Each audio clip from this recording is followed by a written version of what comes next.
You're listening to the Paranormal UK radio network, the best in paranormal talk radio in the UK and around the world. Hello, world. You're listening to Eleanor Wagner's Strange and Scary World here on the Paranormal UK radio network, where we're always creeping it real. I'm your host, Eleanor Wagner. Welcome to my paranormal closet, where all the magic takes place.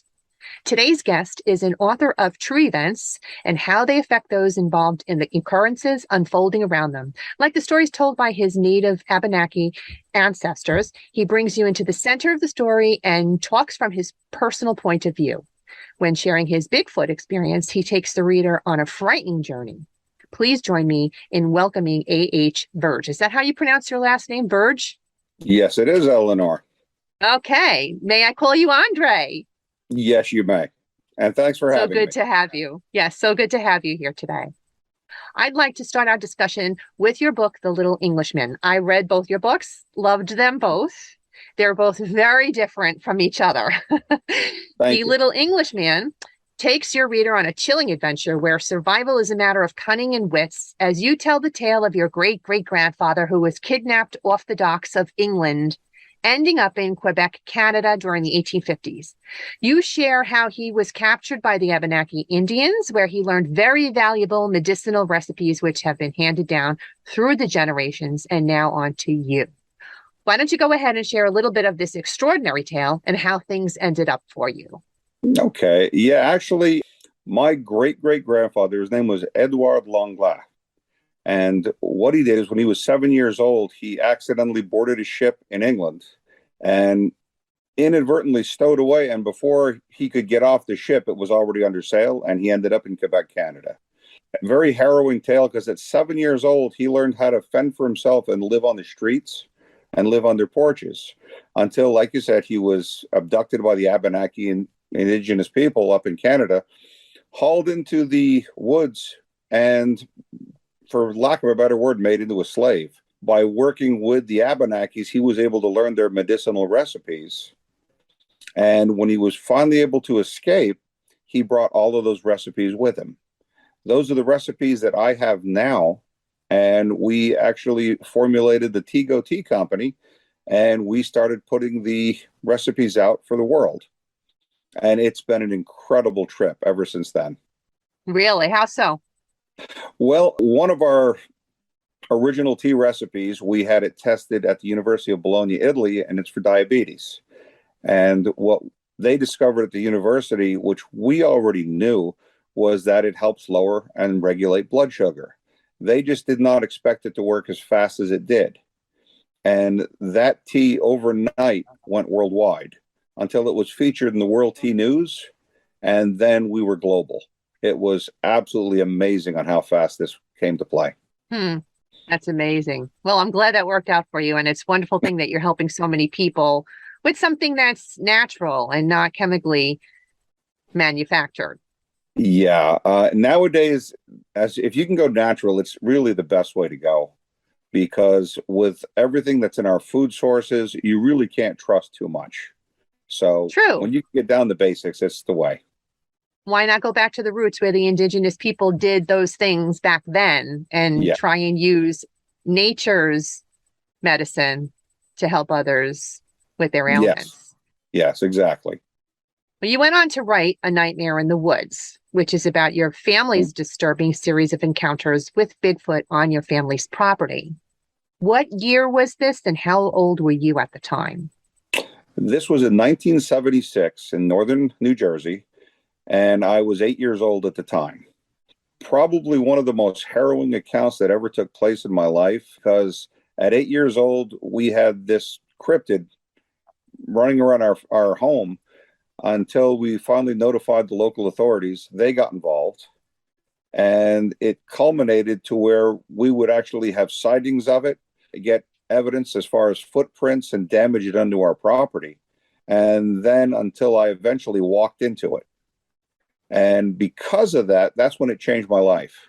I was never quite the same after that because I didn't realize I harbored a extreme fear of being in the woods because I never wanted to see that again. You said you were very frightened of it. right? Oh, petrified. It was roughly 8 feet tall, and I was looking up at it 5 feet away. So it definitely changed my life. Do you think that it meant you harm? I don't believe it meant any harm, but then again, if you look at any type of, say, great ape or chimpanzee, they have the ability to reason and think to a certain level. And with their extreme power and what they're capable of doing, you really can't trust them. So, for instance, a chimpanzee, even though it's roughly only half the size of a human being standing upright, can literally rip your limbs off because they have enormous amount of strength. So, with all of that in mind, I was pretty much afraid when I saw this thing, because primates are, for the most part, unpredictable. What do you think they are? Where do you think they're from? Well, that's an interesting question because I get that quite a bit. I look at it this way, coming from an anthropological point of view. If you look throughout history, mankind has been searching for the missing link between primate and human since the very beginning. We've never found it. I've never found anything that even comes close. All of a sudden, you have this creature that has what we can venture a guess to be the ability to reason and think. It is very cumbersome and large, so it can pretty much survive on its own, and it's avoided us up to this point. I honestly believe this could be the missing link between the two creatures here on Earth, between us and them. Do you think it's interdimensional? Well, 2 years ago, my wife was outside letting our dogs out. I live in northeast Pennsylvania, and she saw these two large footprints in the snow that were approximately 22 inches long. She came back in the house and she was laughing and said, "Okay, it was real fun. You guys got me." And we had no idea what she was talking about. So we went outside to see these two large footprints. Well, what was really startling is no footprints leading up to them in roughly 20 feet in any direction. So it's almost like it just showed up right on that spot and then left. So interdimensional, I can't explain how these footprints came to our driveway. Now, how did your parents feel about the creature back in 76? My family were farmers, so we kind of tended to do things on our own. My father became very protective because this thing was hanging around our house for approximately 2.5 weeks. When the police got involved, it was kind of strange because even though they did their investigation, when we contacted them back again, they had no idea what we were talking about. So that's when my parents took the matter in their own hands. My father armed himself, and he was determined to shoot and kill it because he was afraid that it might harm one of our family members. So I imagine you guys discussed it as a family, right? Yeah, we discussed it as a family, but it was kind of an unwritten code that we wouldn't go outside the family with this for fear of ridicule. Sure. So we pretty much took care of the problem ourselves, and we were on high alert. Of course, nobody went outside after dark, and it finally ended by we were watching the news, and there were sightings in the next county over of the exact same thing we were looking at, and that's when we realized it was moving on. It was gone. Well, you did say at one point you actually found, I don't want to say lair, but where it was living at one point in an abandoned building of some sort. Yeah, there was a small burned out bungalow community in the woods behind our home, and we would always go for long family walks, and sometimes even in the evening. And we were walking through that stretch where the old houses were, and they were mostly just foundations. And we started smelling a horrendous smell, and it was coming from one of the basements. So when we looked in, it looked like a giant bird nest that was like 8 feet long and 8 feet wide, and it was about a good 1.5 to 2 feet thick. And inside there was remains of different small animal carcasses. That's when we realized what we had stumbled upon, because every time we would smell if the creature was around our house, it was that exact same disgusting, fetid odor that was coming out of the basement. What would you liken it to, Andre? Cross between a skunk and a dead, decaying deer in the summertime. Huh. It was just a pungent, gross smell. Now, you said that it really affected your life. And I mean to ask you because I seem to recall you mentioning at one point that you really felt like it kept tabs on you or followed you. Do you still feel that way? Since that account, we've had 5 more incidences. We were camping in Lancaster County. We had our pop-up picked up while we were all inside of it and slammed down 3 times. I ran out of the pop-up and I was armed at the time. When I got outside, I smelled that horrible smell all over again and realized it was the same thing. Then there was another account at our home here in Pennsylvania. We started smelling that smell, and we live right on a lake. And around our cove, all of a sudden, all nightlife stopped. There was no crickets, no frogs, nothing. And then we could see what looked like something very large meandering through the bushes around the cove coming toward us. So we got out of there. The last big encounter we had, we were on Route 209 between Milford, Pennsylvania and Dingman's Ferry. And there was 5 of us in the car. My wife exclaimed for me to stop the car, and she kept pointing into a field. And when I stopped, we saw a 7.5-foot hairy, dark creature running back and forth in the field for 15 minutes. You got a great photograph.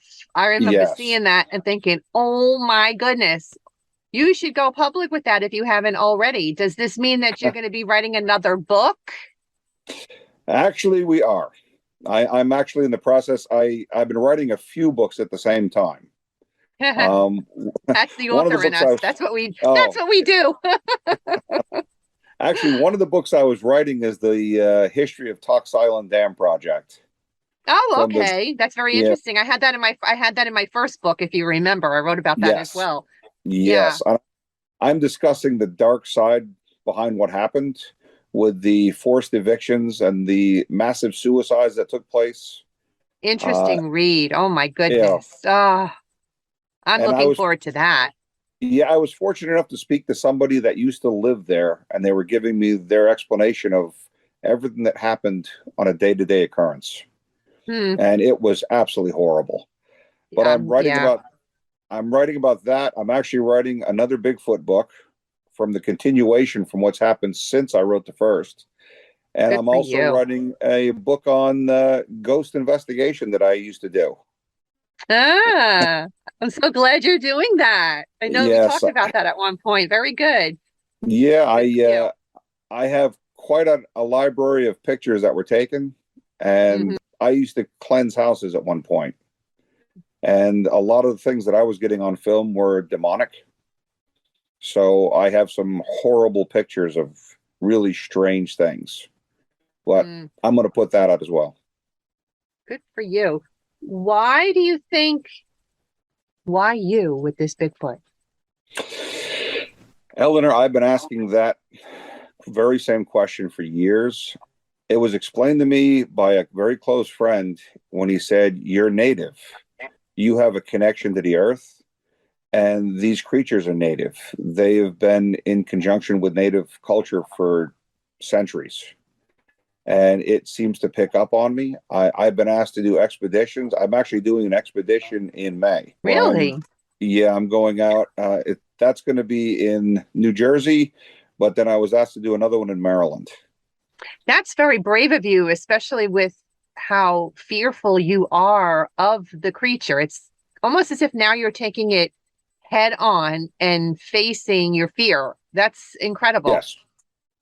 Well, I have to admit, it's a little known fact. When I wrote the story Nightmare in the Woods, I was trying to get the memory out of my mind. I was informed that if I wrote it down, I could get it out, and that would be the end of it. I wrote it down. My wife took my manuscript and ran to a publisher.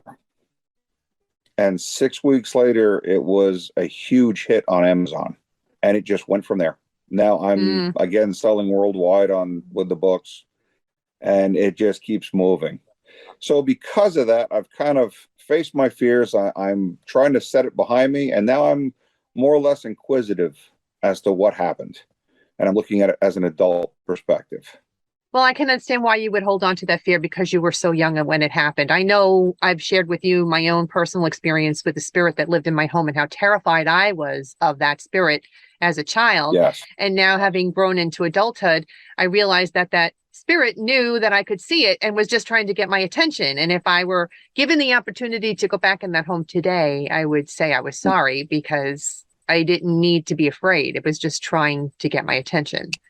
And so we learn these things as we get older and we're able to deal with it better.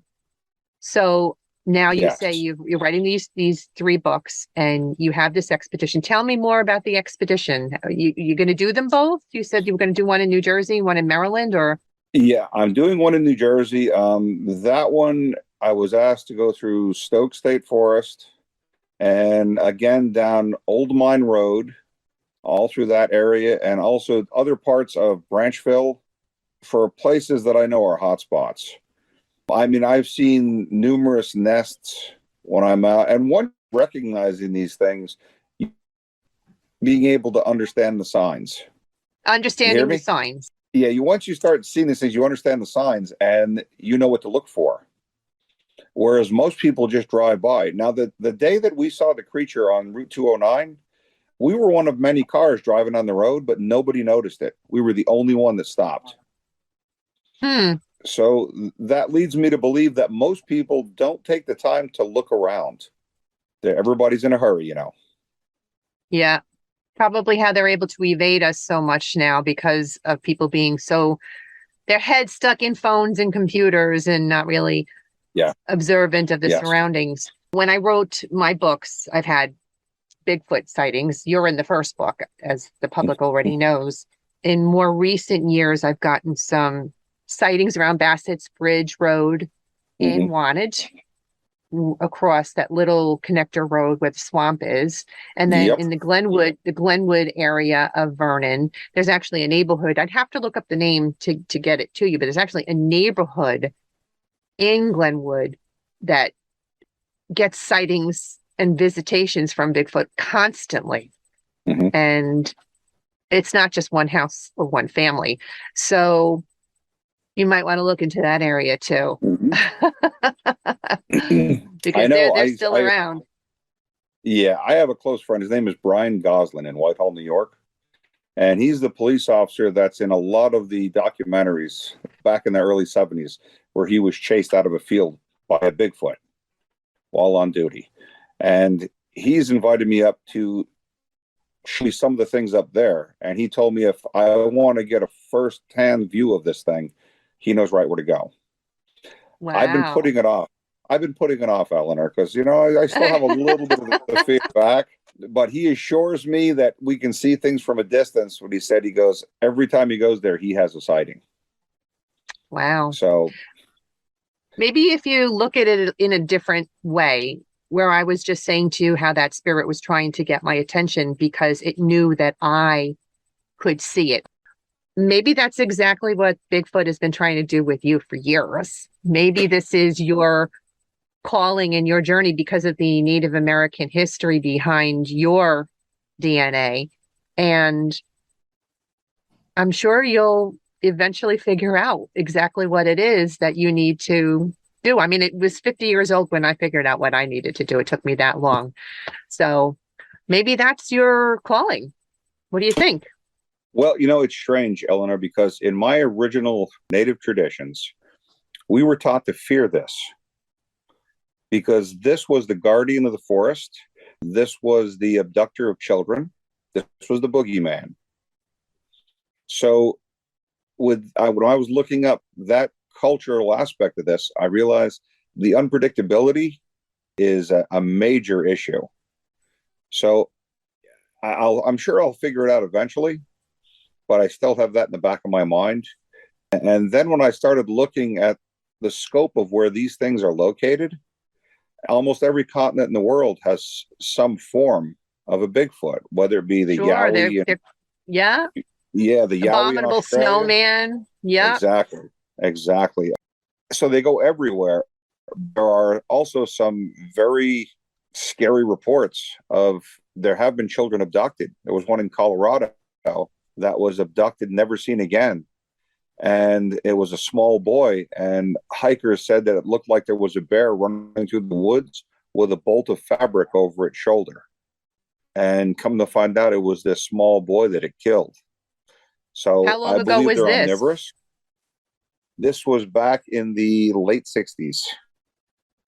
Hmm. So, I mean, I do believe they're omnivorous. They'll eat whatever they can find, which also tends to lead me to believe they're a lot like human beings. And it makes me wonder just how intelligent they really are, because they can be scary smart. Hmm. Well, sure, they've managed to evade capture in all these years. That they must be smart. They must be intelligent. Yeah. Although there are reports, I can't verify them, nor would I even try. During Mount St. Helens, when the eruptions were taking place on the volcano, there were large body bags that were stored on top of at one of the sites that were helivaced off the mountain, and they were much larger than an average body bag. So if that's the case, I'm sure they're not going to take a bear out in a body bag. It was something that wanted to be pretty much secretive, and they wanted it covered up. So, but the government had taken these creatures off the mountain that were burned. Hmm. Interesting. Now, I know that your father was intent on shooting to kill if he needed to. I'm assuming that Yes. you take that same perspective. If it came down to this thing hurting my family, I have no qualms, none whatsoever. I've been fortunate; I haven't been put in that situation yet. But if something was breaking through the house, trying to get into the house to get my family, yeah, there's no doubt in my mind.